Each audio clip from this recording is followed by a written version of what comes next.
Hi, I'm Megan. I'm Colin, and this is Pet Sitter Confessional, an open and honest discussion about life as a pet sitter. Hello, welcome to episode 198. Hello. Thank you for joining us today. We've been putting out content for almost 3 years, lots of episodes, almost 200 of them. So thank you for listening to this one. And also thank you to Pet Sitters Associates and our awesome Patreon members. They support us every month with just a price of a cup of coffee. And we thank you guys so much for helping produce the show. If you would like to learn more about doing that, you can go to petsitterconfessional.com/support.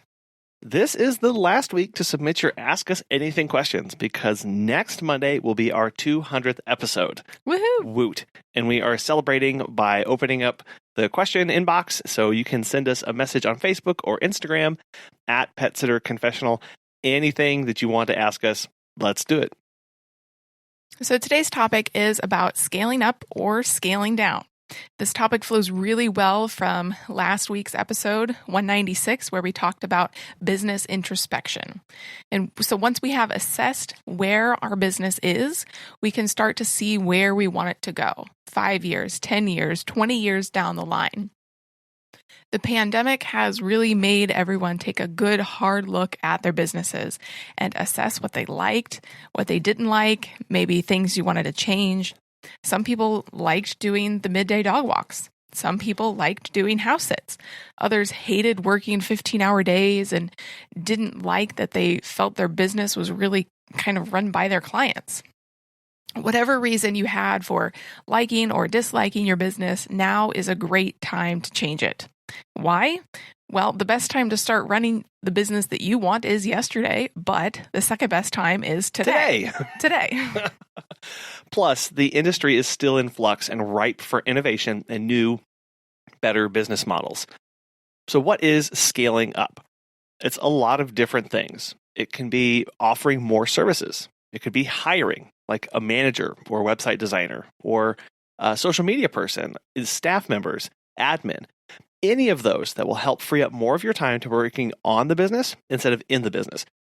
The point is, you are trying to broaden your reach, whether through services or number of clients reached. And then the opposite is scaling down. So this could be offering less services, and you could accomplish this by raising your rates. Or it could be niching down, maybe specializing on a certain dog breed or a specific service. I think what's really important for this one, though, is that when we typically think of things scaling down or scaling back, it comes with a negative connotation. But we are not implying that at all. This is not a bad term. It is not negative. It is just looking at our business and realizing that maybe we want to do something differently, and we're trying to do less of something so that we can actually have the business that we want to be running. It could also mean scaling back on social media. If you find yourself mindlessly scrolling when you're supposed to be posting or actively engaging with people, or you force yourself to make a post a day, but you really struggle with coming up with content and keeping up with it, and it's just not worth your mental energy, maybe post every other day or twice a week. It could also mean scaling down your communication with clients. This does not mean don't communicate with them, but it means if you update them 3 times a day about their boarding dog or the house sit that you're doing, but you really only want to do 2 times a day, then do 2.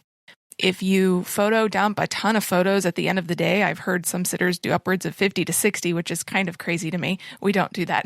But if that's what you do and you don't enjoy it, scale it back. Really think about quality over quantity here.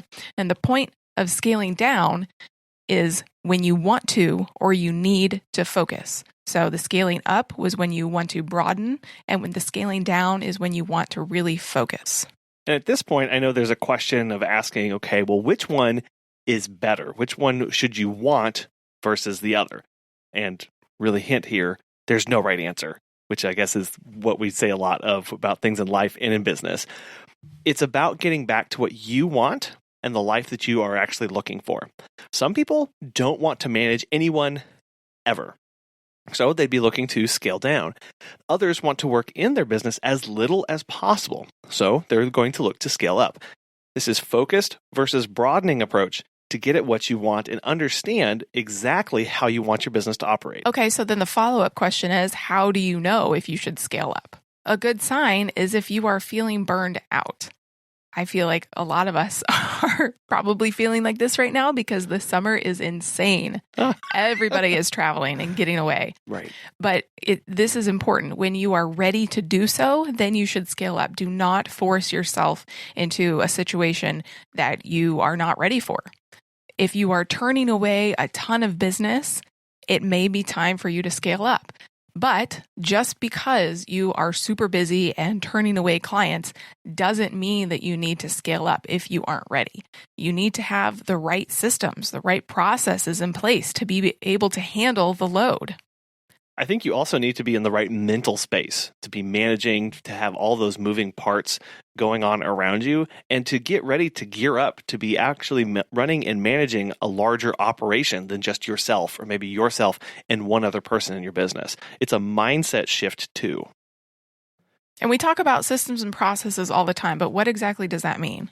Well, it means for hiring, you need to have things like manuals, contracts. You need to have good advertisements for your staff that you can A/B test across multiple platforms. And it means setting your business up to run without you, having a lot of things automated as far as intake forms, having a lot of digital things in place, having your website up and running and having it work for you so that it's answering the questions. People aren't having to reach out to you every single time they need something. It's found on the website. It's found in an automated booking process with your software, and you are not having to micromanage each one of those things. You can be off doing other things. Another good way to tell if you're ready to scale up is if you are exceeding your goals.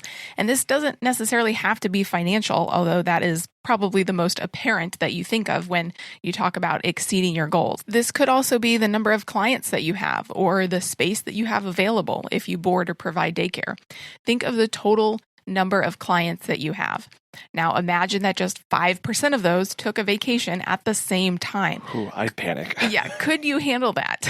And I think our answer is no. No, we could not. No. They've I don't know if they're commiserating with each other, but it seems like they've tried to make 5% leave at the same time. It's been a lot to handle. Yeah, several weekends have been crazy for us recently. But be introspective about your business. And then importantly, fix any holes in your system. And this is not easy. You have to identify the problem, come up with a solution, and then implement it for the holes in your system.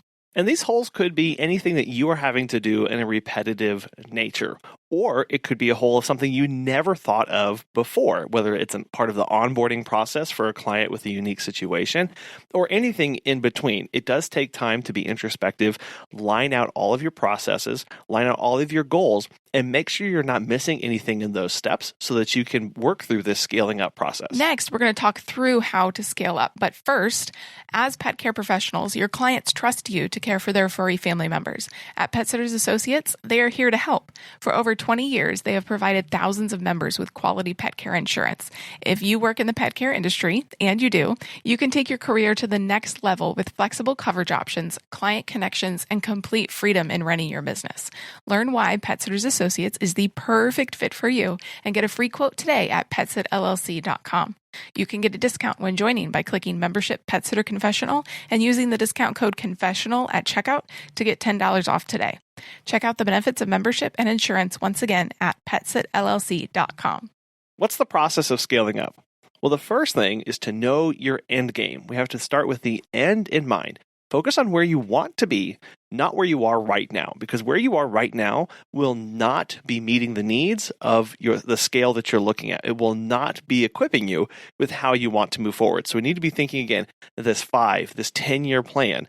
Where do you want your business and, very importantly here, your personal life to be? Because we're always concerned and focused on making sure that these two are in alignment so that we're operating true to ourselves and we're getting the things that we want out of life and not feeling like we're sacrificing anything for our business. Also, keeping your processes as simple as possible. You just talked about this, but if you keep getting the same question over and over again, what are your rates? Do you take pit bulls? Whatever the questions are that you get frequently asked, you need to have a streamlined process for those. Maybe you have a scripted out text message that you can just copy and paste directly and send it to them.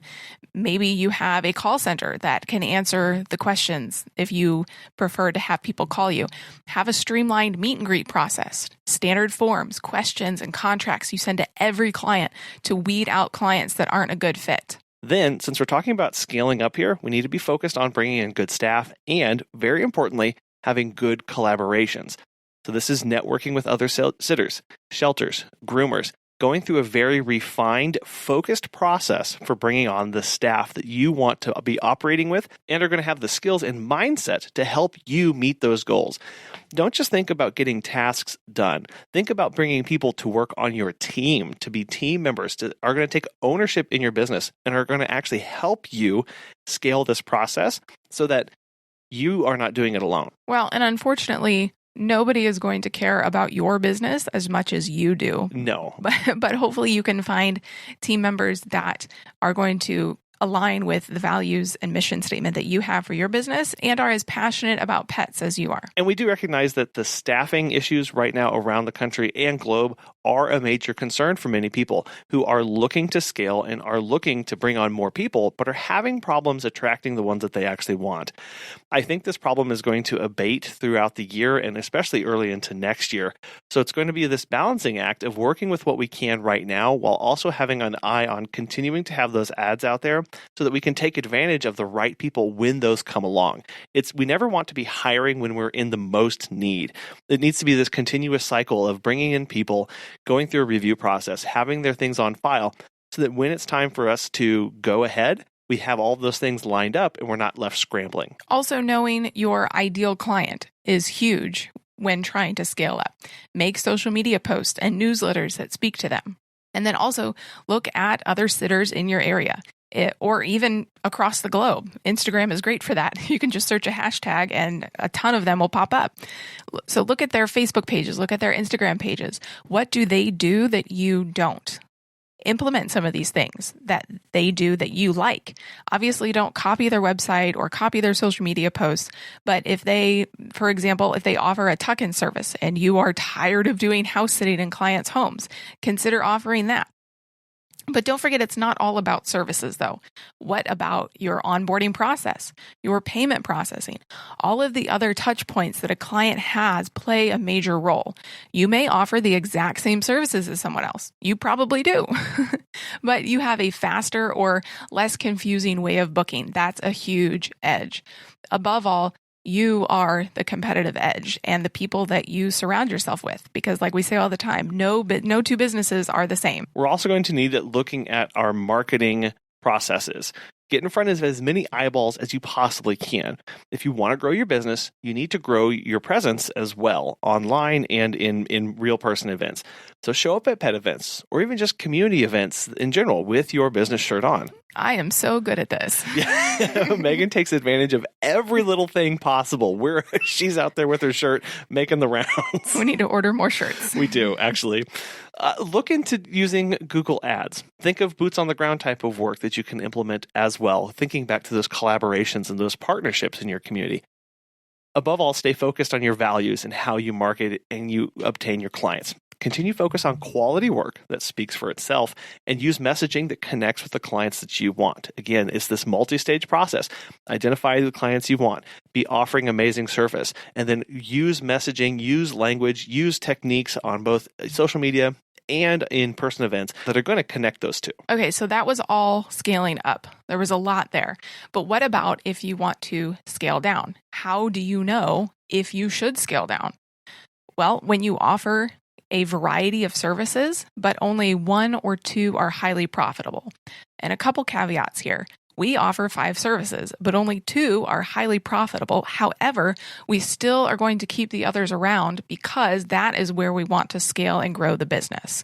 So we want to kind of flip-flop where we are right now. So you also have to look at what services you enjoy doing. Keep the end game in mind. If you enjoy the ones that are not as profitable, raise prices on the ones you don't enjoy so that potentially people will start to turn to your other services. Or again, work on those marketing messages to connect to different clientele and different needs than you're speaking to right now with your current messaging. So once you've figured out if it's time for you to scale down, then how do you go about doing it? If you must scale down, Use it as a step towards success, whatever success looks like for you. It's different for everybody. Yeah, unfortunately, again, many view scaling down as a sign of defeat. We form personal connections with employees, with clients, and letting go can really rattle us and make it feel like we have failed personally because we are not as quote unquote successful because we're not as busy as we were before.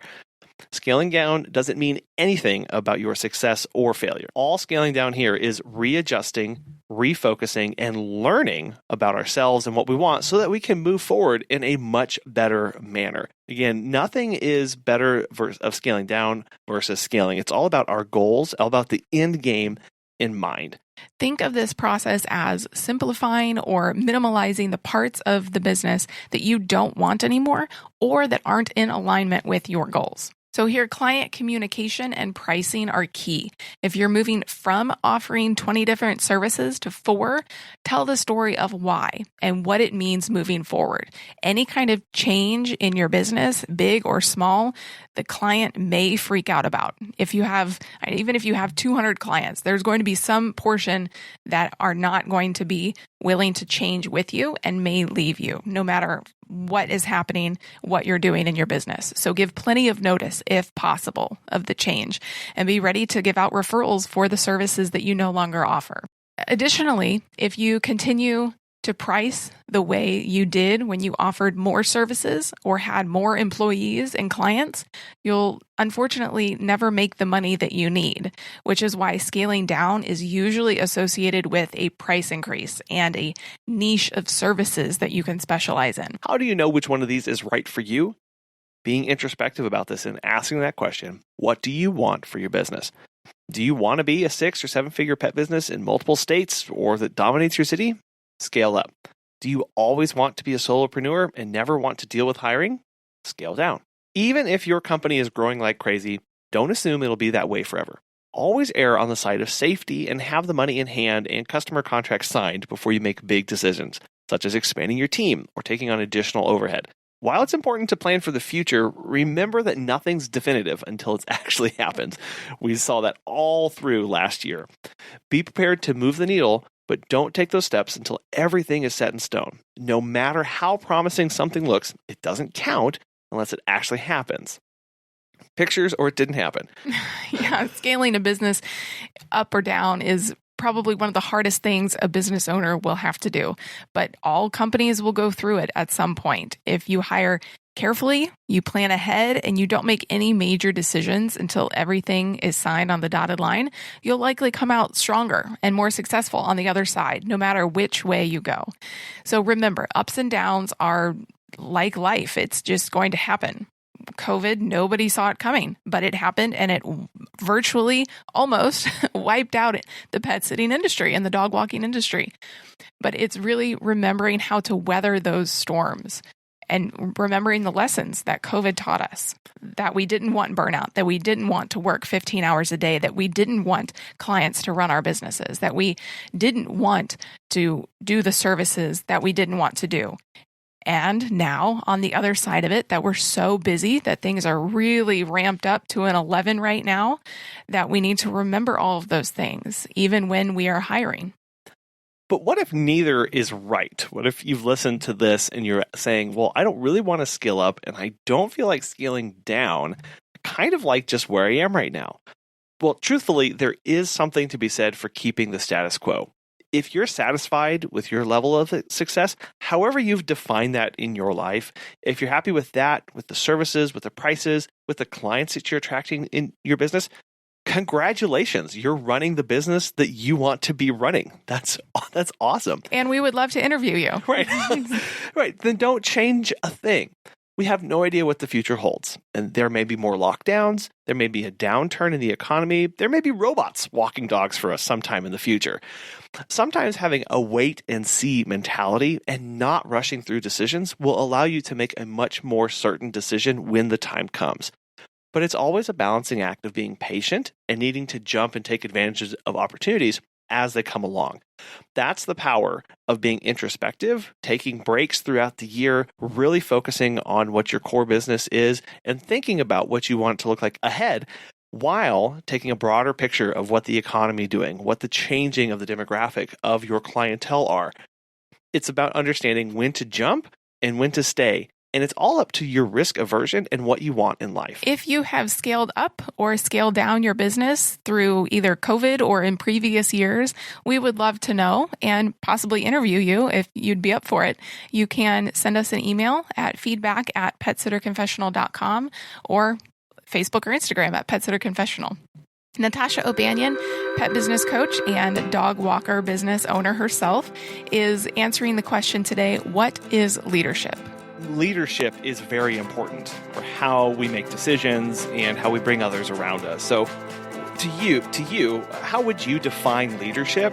And then how do we start becoming better leaders? Yeah. A leader is a teacher, okay? It is a person with the vision that they are teaching others what to do. They're not telling, they're teaching you. I am now showing you what the vision, I have outlined the vision for the company, for the team as the leader. Now let me show and teach on how we can get this done.